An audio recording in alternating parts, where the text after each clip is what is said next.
ناصية كاذبة خاطئة فليدع ناديه سندع الزبانية كلا لا تطعه واسجد واقترب.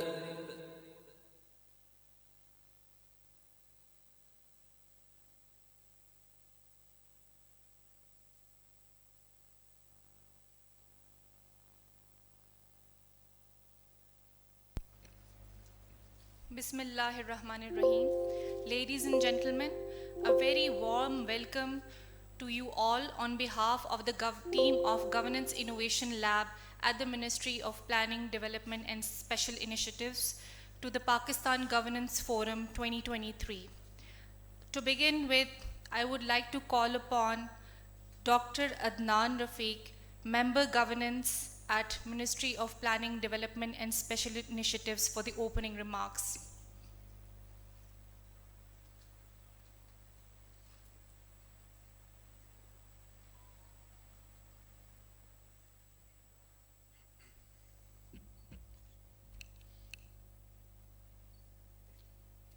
Honorable Minister for Planning, Development and Special Initiatives, Professor Ahsan Iqbal Saab, UNDP Resident Representative, HEC Chairman, Dr. Mukhtar, distinguished guests, ladies and gentlemen, I welcome you today to the first day of and the opening ceremony of the Pakistan Governance Forum. I am pleased to see delegates from all parts of the country, and we hope that during these 2 days, through 26 sessions that we have, interacting with more than 100 speakers who will be joining us, we will be able to foster a culture of dialogue, discussion, critical engagement to discuss, deliberate the key governance challenges that are faced by Pakistan, and also come up with some consensus in terms of a way forward to govern Pakistan in the future. I would just take this opportunity so that I can share with you how this event is organized. This is the main marquee hall where all of our plenary sessions will take place. This is our first plenary session. In this session, we have all the audience, all of the delegates under one roof. The lunch and tea will be served right next to this hall. You can see on your left there is space for that. We will have 3 parallel sessions after the plenary session. Those sessions are organized in Ambassador Hall and Kohinoor Hall. So if I can quickly draw your attention to the agenda that you all have, it's very important that you go through the agenda, understand how it is formulated, and then you can pick and choose the sessions that you would like to attend. So we have plenary sessions, as I said, in the marquee hall. Then we have 3 parallel sessions, Theme A, B, and Innovation Hub. The Innovation Hub sessions will be conducted here in the marquee hall, right? And during these sessions, we will be demonstrating some of the major governance initiatives that are taken and implemented by the government of Pakistan, particularly the Ministry of Planning, Development and Special Initiatives. As you can see on my right and left, there are also stalls for some of these initiatives, whether it's the youth program or it's the 5 E's framework to turn around Pakistan, or it's the resilient recovery, rehabilitation and reconstruction framework that the ministry has developed. So here we are exhibiting some of the key initiatives that we have taken during the last few months to take forward the governance agenda in different fields. During the lunch and the tea sessions, we will invite you and request you to interact with our staff, our volunteers on these stalls, and learn more about these initiatives. Also, we will be presenting some of the innovations, some of the innovative projects that have been implemented in the last few months, including the digitalization of the PSDP, the Public Sector Development Programs, public portal through which you can access data on all of the PSDP funded projects in Pakistan. So this is how we are laid out, basic housekeeping. We have to stick to the time. This is the governance forum, and it will be fitting if we can govern and manage our own event and community accordingly. So please make sure that you go through the agenda and pick the sessions you would like to attend, and then be there at time. Please familiarize yourself with the Ambassador Hall and Kohinoor Hall, so it is easy for you to navigate between the both. Lastly, the restroom facilities are in the main lobby, so as you go out of the go out of this hall and take left, that's where they are located. So I wish you all a happy gathering and some thought-provoking and illuminating discussions. And as I said in the start, we'd like to converge on some basic principles to take forward the governance agenda. We've put forward, if you see on your left, we have published a draft resolution for this conference. I would encourage you all to go through that, and we have space on the side where you can sign or put comments so that those can be incorporated, and so that when we have the closing session of this conference tomorrow, we have an agreed and a shared vision of taking Pakistan forward. All of your suggestions will be incorporated and presented to the senior leadership. So I'll just stop here, and I thank you all once again to be with us, and I'm looking forward to engaging with all of you. Thank you so much.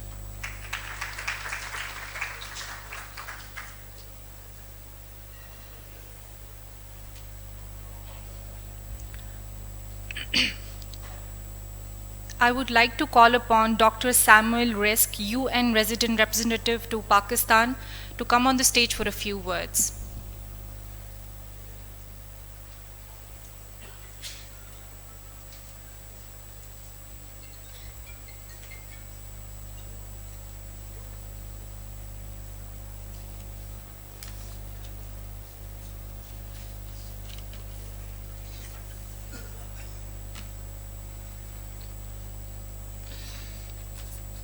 Good morning.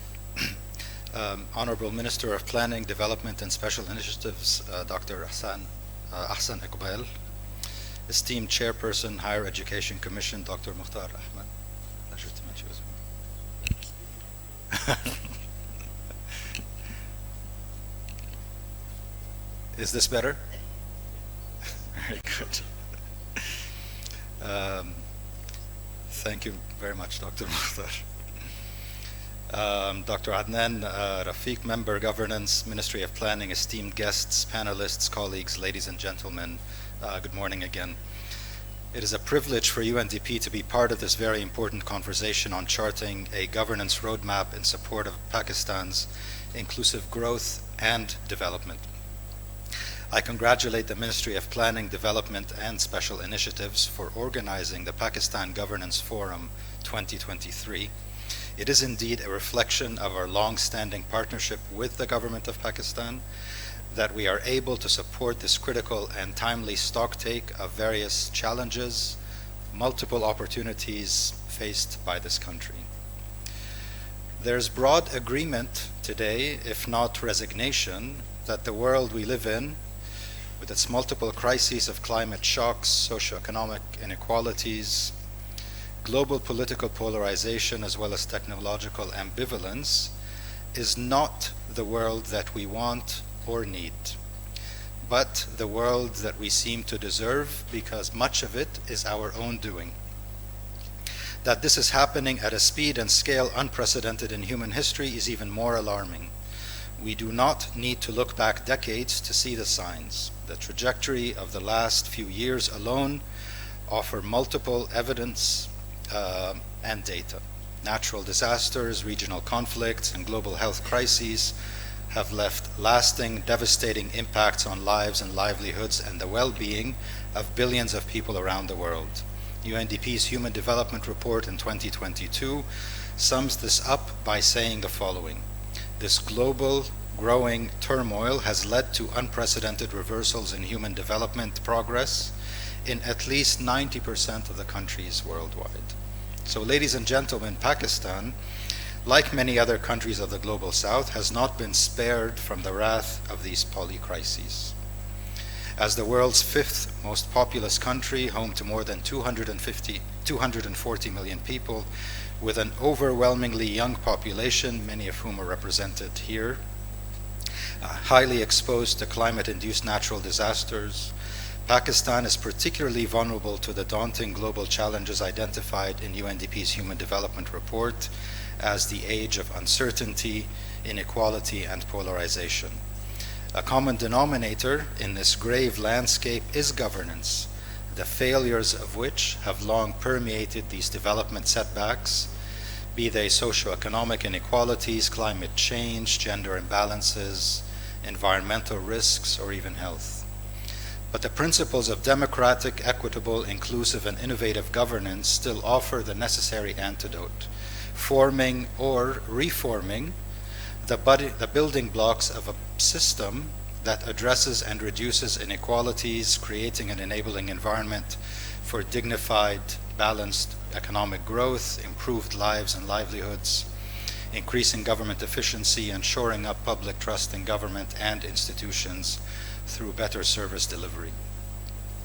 It is important to emphasize that Pakistan and its institutions and its people are indeed resilient, having weathered both internal and external shocks in a challenging geopolitical context. But placing a sustained emphasis on improving the quality of governance and the performance of public sector institutions could make the difference between being resilient and being prosperous, between getting by and getting ahead. Therefore, governance investments must focus on improving responsiveness of institutions and the relevance of policies, with transparency, efficiency, inclusion, and impact as guiding principles. A focus on innovation, both technological and process, is critical to this effort. Business processes that are increasingly transparent and accountable and efficient will enable economic transformation and accelerated human development. So while responding to present challenges, Pakistan must still anticipate future development risks, including multidimensional crises, combining economic volatility, the impact of climate change, and frequent natural hazards to be able to maintain a long-term vision for sustainable and inclusive development that speaks to the hopes of its people. UNDP's 2023 to 2027 country program for Pakistan and the UN Sustainable Development Cooperation Framework for the same period are in line with UNDP's Global Strategic Plan for 2022 and 2025 that basically identifies governance as an enabler for sustainable and inclusive development and systemic transformation in the context of crises and increased uncertainty. Digital transformation, e-governance, decentralization, empowering local governments, inclusive and gender-sensitive public service delivery, and ensuring people are empowered to drive change, all these are critical components of our governance toolkit. And if we believe our own repeated talking points, whole of government, whole of society approach will indeed pull in the private sector and academia and civil society organizations and youth networks and beyond to navigate through the inevitable complex development challenges of the future and be full contributors to the design and implementation of the country's future vision. Governance systems are the connecting tissue of social contracts.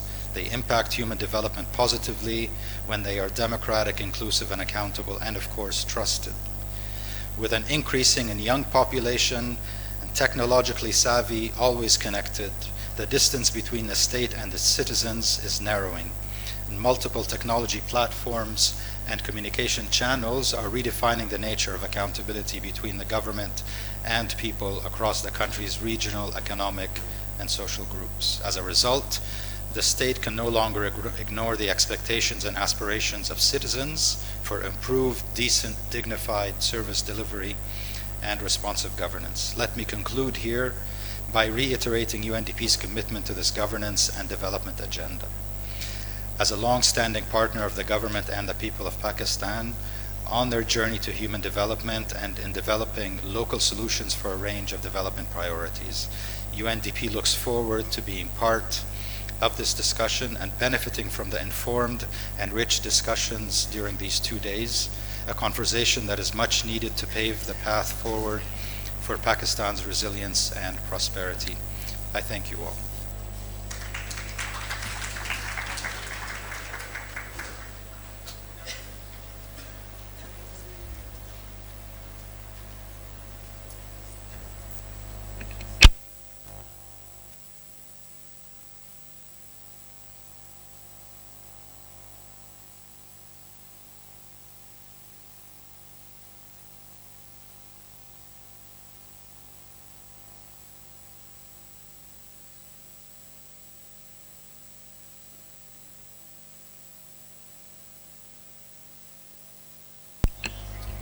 Thank you very much, Dr. Samuel.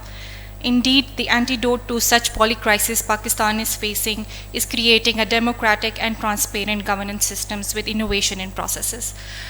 We have Dr. Mukhtar Ahmed, Chairman, Higher Education Commission of Pakistan, with us. I would like you to please come on the stage and say a few words. Thank you.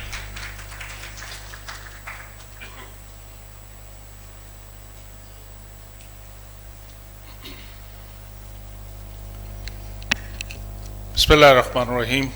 Honorable Ahsan Iqbal Sahab, Federal Minister, representative from UNDP, Dr. Adnan Rafiq Sahab from Planning Commission, Dr. Abdul Malik Baloch Sahab, former Chief Minister from Balochistan, Faratullah Babar, Senator Faratullah Babar Sahab, Dr. Shoaib Sadal, and dignitaries. Ladies and gentlemen, Assalamu alaikum and very good morning. I think, as they say, that hitting the nail basically. And I must congratulate Professor Ahsan Sahab and his team that they have taken a very good step to address the real issue what Pakistan is facing today. As an educationist, if somebody will ask me, what is the major issue in our society, in any public, mostly in public sector of course, and private sector maybe, is the governance part. If we can fix this governance issue in Pakistan, I very strongly believe the other issues will automatically adjust. As they say, always looking through mirror. So when they asked me to speak, I said, let me review myself and my sector, which I am heading right now, higher education sector. What is the big issue that we are facing today? And believe me, when I started reviewing my own sector, and it was not the money which we always portray that paisa nahi hai Pakistan mein. We are facing financial problem. This is one problem. The major issue which our institutions are facing, including HEC, my own institute where I am heading, and plus our university, is the governance part. And I always say that in our universities, it is not the money which is the challenge basically. It is the governance and quality. If we can address those two issues, and I believe that rest will be easy to handle. And I'm very happy to see those different themes which, mashallah, even they are putting those themes which are, sometimes it is very difficult to talk on those things. Okay, but mashallah, they are bringing those issues here on forum, and I hope that at the end of the day, we should be able to at least realize, recognize that this is a very important issue and we have to settle it. And all those words which are written there, this is the key to success. If we are transparent, if we are responsible, if we understand our responsibility as an institution, as a head of the institution, I don't see any reason that why we should not be progressing. Why Pakistan should not be a prosperous country. And this is the key to success. Alhamdulillah, I have my own experience of working at different countries and different level. And believe me, there is nothing special other than they are responsible, they are transparent, they know what is their responsibility and they own it. And they have the best governance, and that is why they are successful. I will not take more time, but I thought I should say thank you to Ahsan Sahab. He is always a big supporter of education, and not because he is sitting here. Let me put on record appreciation for Professor Ahsan Sahab that whenever he got opportunity, he has given a big push and support to our sector, and that is why in Pakistan, mashallah, we have comparatively better higher education sector. And even today whether it is 18th Amendment, whether it is the provincial responsibility, whether it is the ministry role or HEC role, the issue which we are facing is again the governance. If we can fix the governance issue, our institution, other institution, inshallah, they will deliver, and they will be more responsible, more transparent, and Pakistan will progress. Thank you very much, ladies and gentlemen, and I wish you all the best, Dr. Adnan, and we are here with you, inshallah, to work together for Pakistan. Pakistan Zindabad.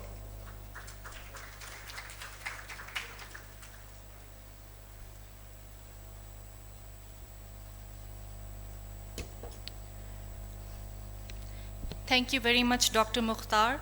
Indeed, governance and quality are the key issues faced by the higher education sector of Pakistan.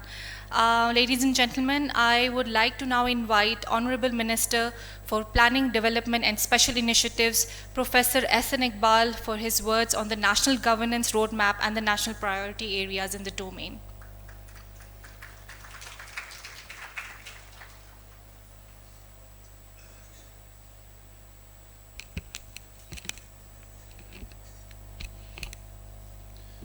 Bismillah ar-Rahman ar-Rahim.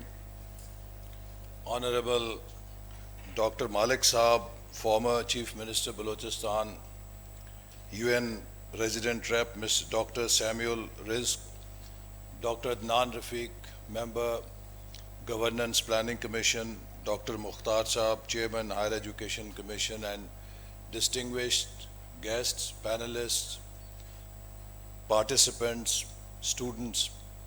It is indeed a great honor and privilege for me to speak at the inaugural session of Pakistan Governance Forum 23.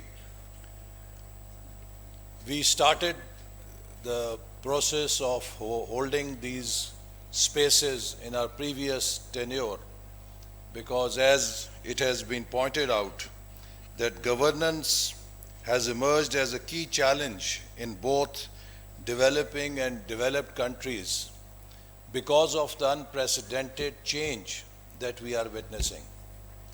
This is an era which is seeing unprecedented change in human civilization's history. My generation has seen the transition from takhti or slate to 5G. Never any generation in the history of mankind saw such rapid transformation. How we live, how we learn, and how we work.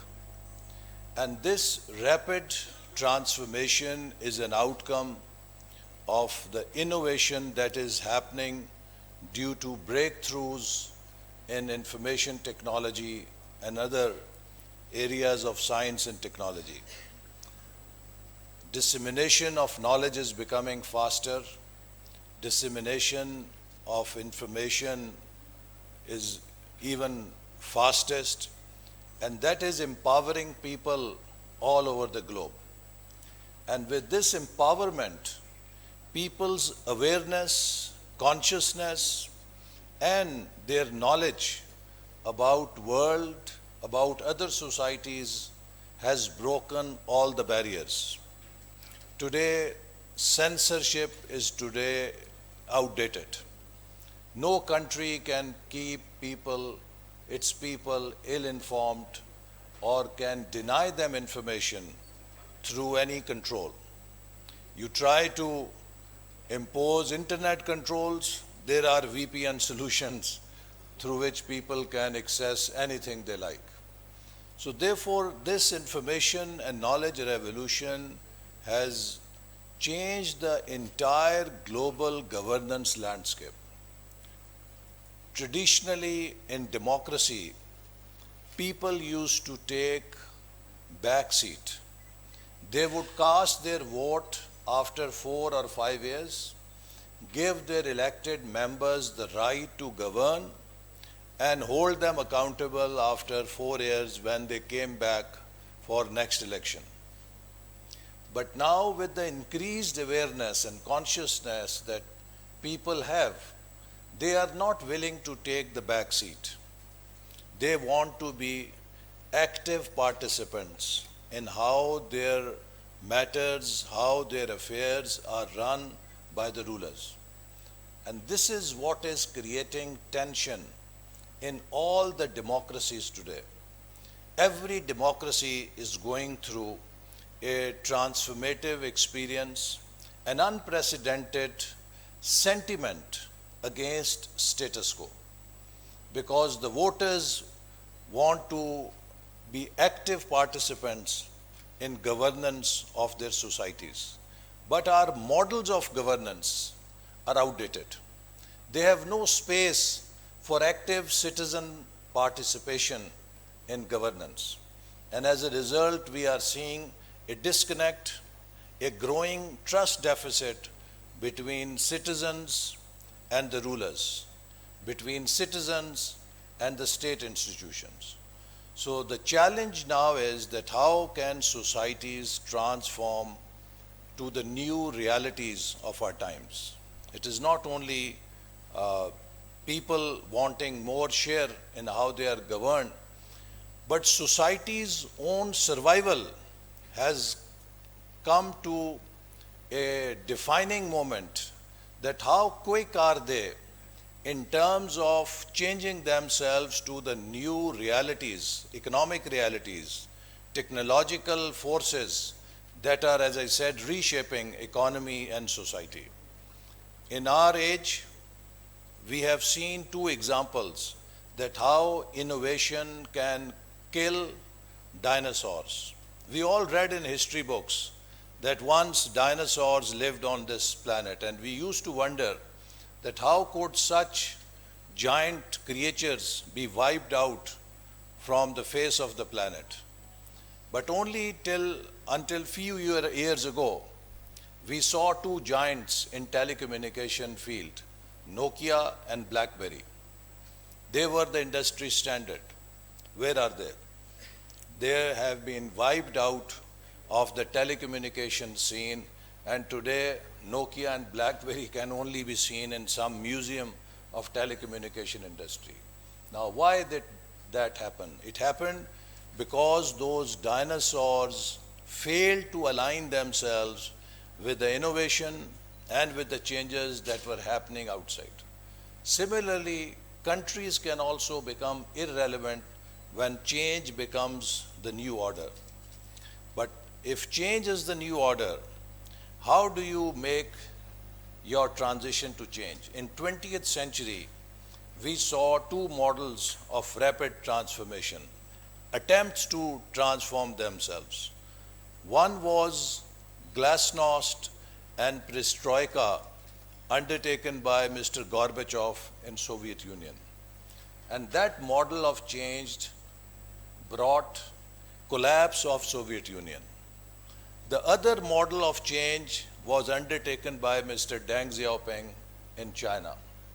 And that model of change brought about a mega transformation in China by wiping out poverty from their country.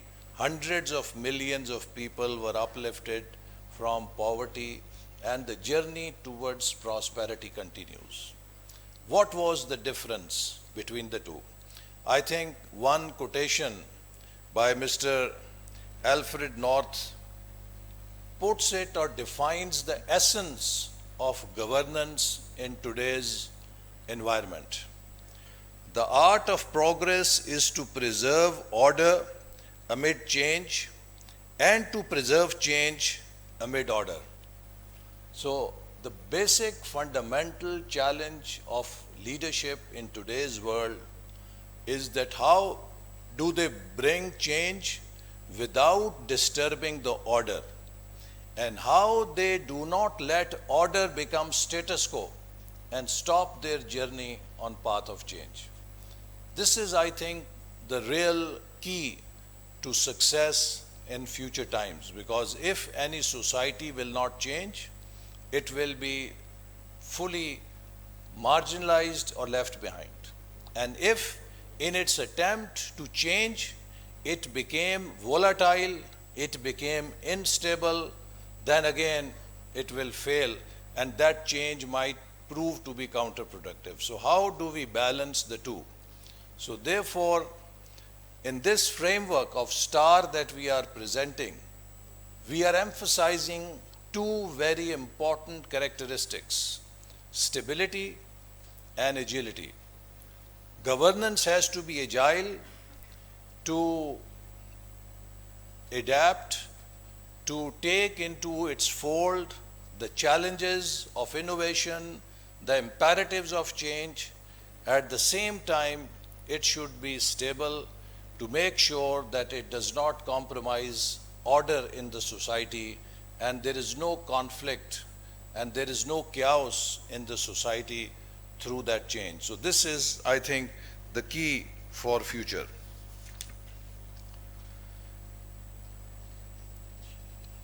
Acknowledging the need for stable, transparent and agile governance, we presented Vision 2025 during our tenure in 2013 that served as a comprehensive and aspirational roadmap for Pakistan's future development. We organized Pakistan Governance Forums 2014-15 to present our vision and have sustainable, substantiate discussions on it to get feedback by the participants from every walk of life. But again, all the work that we accomplished under Vision 2025 became victim of the change that we saw in 2018. Let me tell you that many people raise questions on the ability of Pakistan to perform. In 2013, when we came into government, the country did not have electricity for 16 to 18 hours. Not a day would pass when a suicide bomber will not explode in any part of the country, killing dozens of our countrymen. Karachi had become so insecure that if any person left home in the morning for work, his or her near and dear ones would start praying for his or her safe return in the evening. Economy had come to grinding halt. No investor was willing to invest in Pakistan because of the high political and security risk. It is at that time that Newsweek had put Pakistan on its title page as the most dangerous country in the world. We took Pakistan from that position, and within 3 to 4 years, PricewaterhouseCoopers was forecasting and projecting Pakistan to be on way to become 20th most powerful economy by 2030. All international investors were calling Pakistan among the 5 top emerging economies of Pakistan. In 67 years, we had installed 18,000 megawatts of energy. Within 4 years, we installed 11,000 megawatts of new power. In 67 years, we could hardly do over 1,000 kilometers of motorways. Within 4 years, we did more than 2,000 kilometers long motorways and highways in the country. Within 3 years, we were able to harness $29 billion investment under China-Pakistan Economic Corridor. Now, how did that happen? It could not have happened without having the right governance. Because for me, one-line definition of governance is ability of the system to set goal and achieve its goal. An ambitious goal and be able to achieve it. If you are unable to set an ambitious goal and realize it or achieve it, your governance is not working. So we demonstrated to the world that Pakistan is capable of delivering. Within shortest span of time, we delivered on each and every score. With Higher Education Commission, with the investments that we made, Pakistan even beat India, as far as I remember, in terms of the research articles that were coming out and published in 2017-18 in the international academic journals or international circuit of academics. So Pakistan was able to show that it has the capability to turn around. But then what happened? After the change happened in the country, we witnessed that there was turbulent economy, volatility in foreign relations, only negative sentiment in the country, targeting opponents, branding each and every opponent as Chor and Daku. Now, you know, countries cannot be run on mere rhetoric or mere hate mongering in the country. You have to have your own vision. We had a vision, Vision 2025. We were very clear that what kind of infrastructure the country wants, what kind of investments we need, what sectors to prioritize, how to fix the energy problem, how to fix the security problem, how to fix the higher education problem, how to fix the technology issues. And we were able to show results in each and every area. But then for 4 years we only saw, मैं उसको नहीं छोड़ूंगा, मैं उसको अंदर करूंगा. I spent 2.5 months in a cell that is meant for those prisoners who are in the last stage of their death sentence. So for what? That, you know, I had just constructed a sports complex in my district which had been approved even before our government. So I just made the mistake of completing it. So governance is not about picking on your enemies or opponents. Governance is about inclusiveness. And we showed that way. When Peshawar incident happened, Prime Minister Nawaz Sharif called the entire leadership of the country, including Mr. Imran Khan, who was sitting in Dharna, with respect. The entire political leadership sat down, civil and military leadership sat down, and we charted a national action plan how to face terrorism eye to eye. And within 2 years, we defeated and eliminated the terrorist networks from our country. When the time came for China-Pakistan Economic Corridor, we invited the entire political leadership. 2 times Prime Minister invited the entire political leadership to have consensus, including Mr. Imran Khan, who was at that time agitating against our government and doing dharnas. We brought consensus on China-Pakistan Economic Corridor. As a result, when I took the delegation to China in 2016, all the chief ministers, including Mr. Pervez Khattak, were part of my delegation. That gave China a lot of reassurance. Dr. Malik used to go with us, that the whole nation is united behind CPEC. So when you have to govern, you have to have the ability to take even your worst opponents with you, so that there is inclusive governance. Because where we stand today, ladies and gentlemen, I can tell you with my whole experience spread over 2-3 decades, that if today any leader, any party, or any institution claims that they alone can fix problems of Pakistan, that person, that party, or that institutions ought to consult a psychiatrist. The problems of Pakistan require a collective and collaborative action. Today, Pakistan can come out of this quagmire only through positive synergy, through which we all as Pakistanis act as Team Pakistan. That will take us forward. We have to develop the ability that we might have differences, but those differences cannot be bigger than our identity as Pakistanis. We may hold our own political opinions, but we must come together to work as one team in order to fix problems of Pakistan. We do not have to be same in order to be equal. We can be different, yet we can be equal. And if anyone does not recognize this fact, then that is not democracy. That is not pluralism. That is fascism. Because this is not an age of singularities. This is an age of pluralism, and this is an age of finding unity in diversity. So therefore, we as Pakistanis have to overcome this challenge where we have been fragmented, polarized to the core.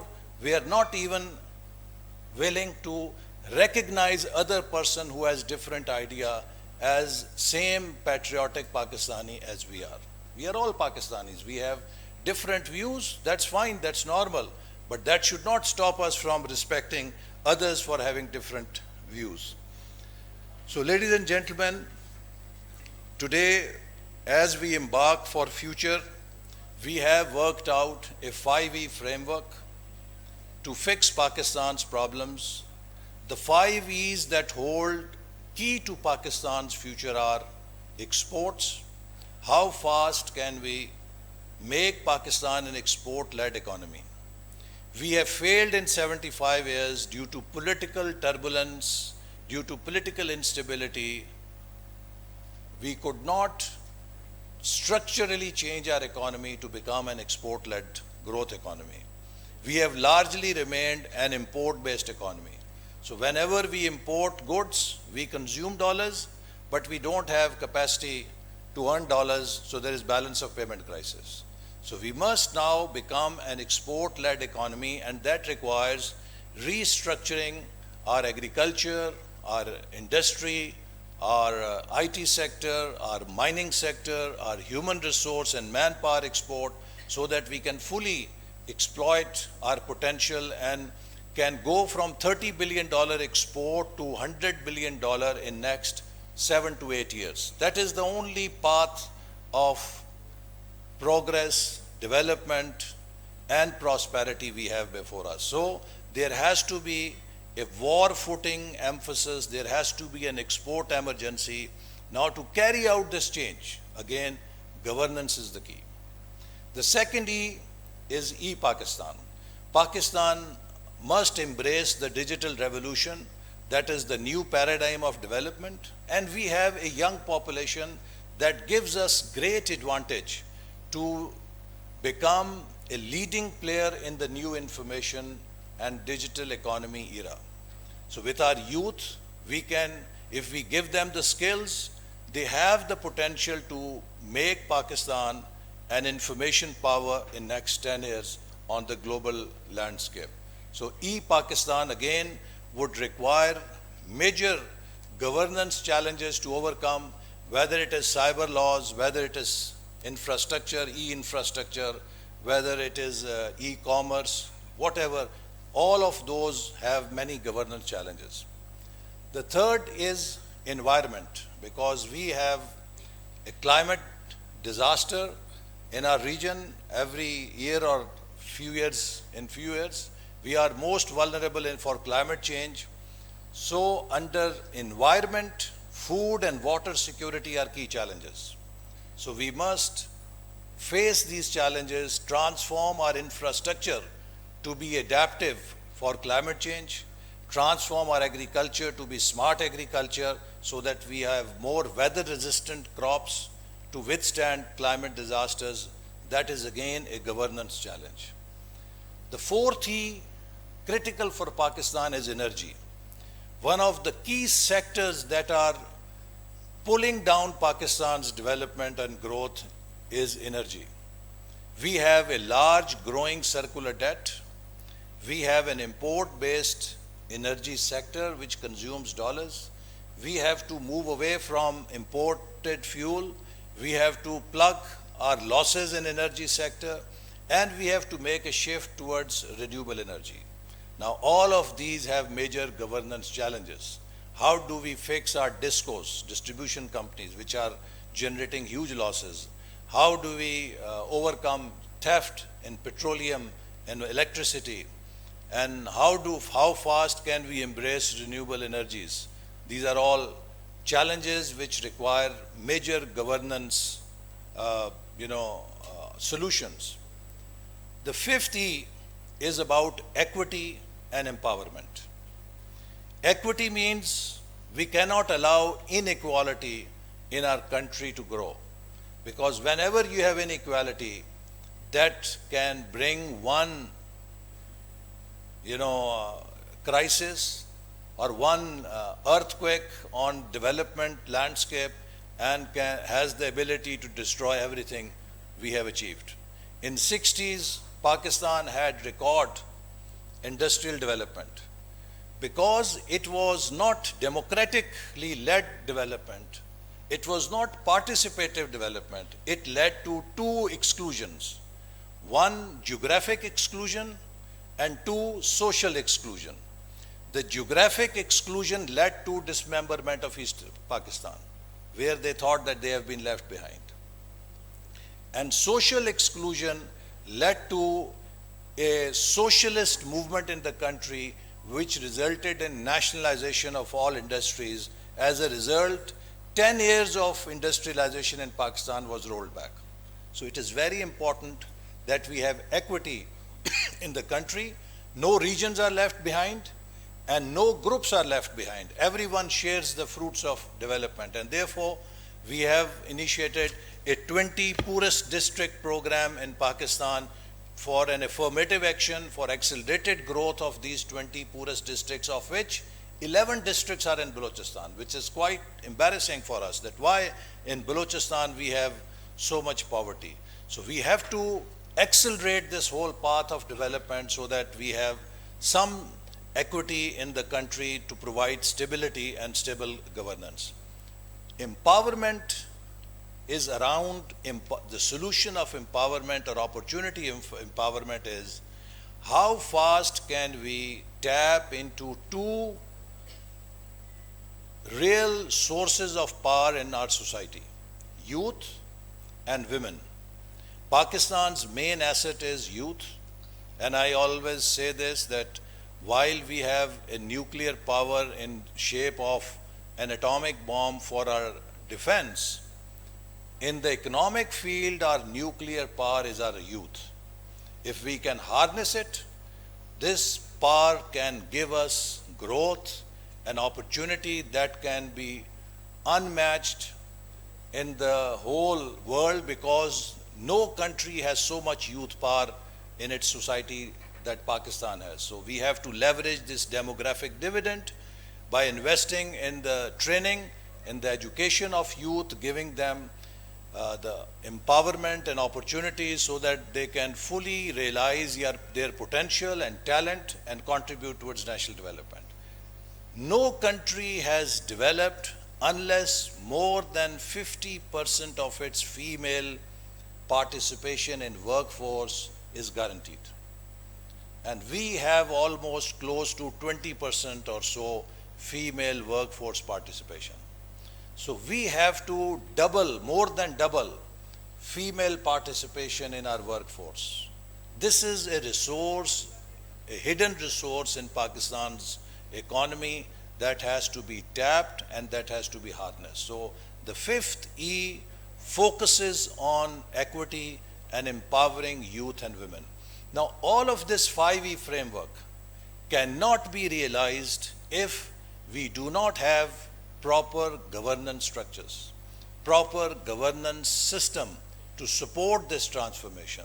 So therefore, I think this conference is very critical, and the 4 principles that we are laying out, that we must have stable governance, a governance that provides order and continuity. We must have transparent governance. We are not just speaking about transparency, we are trying to implement it. In Ministry of Planning and Development, we have put our whole development portfolio on our portal. Anyone can see what are the projects that we are doing, how much are those projects costing, and how much has been spent on them where it has been spent. So more increased transparency, yes, will bring some criticism, but then that will also bring efficiency. Governments will be more watchful, they'll be more responsible. So the third is, how can we be more responsible in our conduct of governance? That means putting our national interest over our group interest and over our personal interest. So we have to be responsible towards not only our society, but also responsible towards our coming generations. And that is where sustainable development goals become very important. We have to have full commitment to realize these sustainable development goals so that we develop in a manner that we also leave a world that is livable for our future generations. And agility means that we have in our system flexibility, we have within our system innovation, that we can respond to the changes that are happening around us in the fields of technology, in the fields of new inventions, and how can we also create an environment where our people can contribute. So, ladies and gentlemen, in conclusion, I must say that let us restart the journey towards good governance and effective service delivery by ensuring policy continuity and political stability. Let us reject chaos, hate, and experimentation and embrace responsible and stable governance. Together we can build a prosperous and harmonious society rooted in transparency, agility, and responsibility. We have put together a resolution to forge consensus on a shared vision for governance in Pakistan. This resolution is displayed in this hall as well as shared with all the speakers. I invite you to help refine the resolution during the proceedings today and tomorrow so that we can present it to the citizens of Pakistan as a consensus document produced in this gathering to guide the process of making key decisions that affect their lives. We have also developed a Pakistan governance roadmap that is based on the work that we have been able to do in last 12-14 months to serve as the future guideline. How can we have civil service reforms, how can we have institutional reforms, and what interventions are needed in the governance area that will put Pakistan on a fast and stable trajectory of development. And let me also say, I think I forgot, one key element of democratic governance that is missing in our country is effective local governments. I think the key to fixing our problems of society and also economy lies that how can we have effective, vibrant, and responsive local bodies. With this large population, no country can be run from the center or from the provincial headquarters. We have to take governance to the communities, to the grassroots level, and give greater ownership to communities so that they can be partners in transforming the country. With this, I thank you all for joining, and I look forward to hearing from the recommendations of this conference. I hope in your discussions you will give us practical ideas. I think time has come that we try to implement what we know. And I always repeat this study of Stanford University professors who said that the sign of a sick organization is that it has a large knowing-doing gap. It knows a lot, but it cannot do anything about what it knows. So I think we have to fix this knowing-doing gap. All the knowledge that resides within us, all the wisdom that we have, it is about time to find practical, doable ways and things and methods to implement that knowledge. Because the key to our future is implementation of all that we know. We are all very capable people. We are a very wise nation, but we always fall short in terms of implementing our ideas. So I think I look forward to your recommendations with a bias for action and with a bias for implementation. Pakistan Zindabad.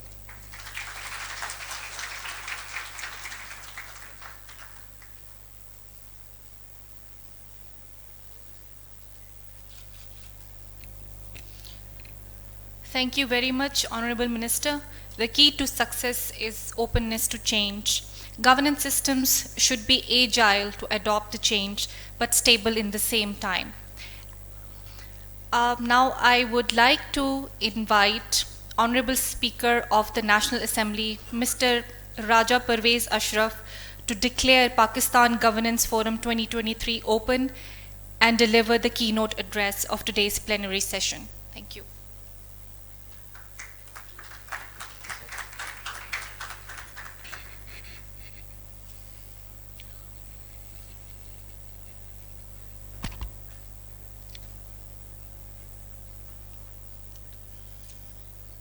Bismillahirrahmanirrahim. Dear honorable parliamentarians, respected guests, excellencies, colleagues, ladies and gentlemen, assalamu alaikum and a very good morning. I welcome you all today and I stand before you to emphasize the paramount importance of governance in shaping our nation's progress and development. Effective governance serves as the cornerstone for a prosperous and equitable society. When governance is transparent, accountable, and responsive to the needs of the people, it becomes a catalyst for positive change and sustainable growth. It fosters inclusively, ensuring that every citizen has a chance to contribute and benefit from the nation's advancement. As the Speaker of the National Assembly, I firmly believe that Parliament plays a pivotal role in ensuring effective governance. The National Assembly serves as the vanguard of democracy, representing the aspiration of our citizens. Together, let us embrace the principles of good governance, transparency, accountability, inclusivity, and responsiveness, and work diligently to build a society where prosperity and equity coexist. By joining hands in this noble cause, we can propel Pakistan towards a future of limitless possibilities, where every citizen is empowered to shape the destiny of our great nation.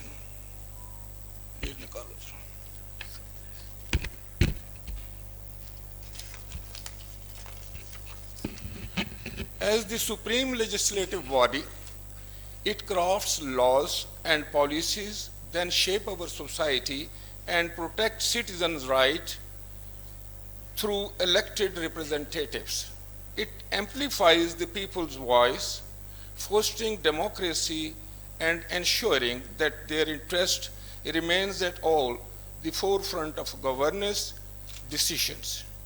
By holding the government accountable and facilitating public feedback, the National Assembly upholds transparency and accountability. As we gather in this governance forum, let us acknowledge the indispensable role of the National Assembly in shaping our nation's destiny by upholding the principle of good governance. We empower our legislative body to become a stronger force for positive change, progress, prosperity for all Pakistanis.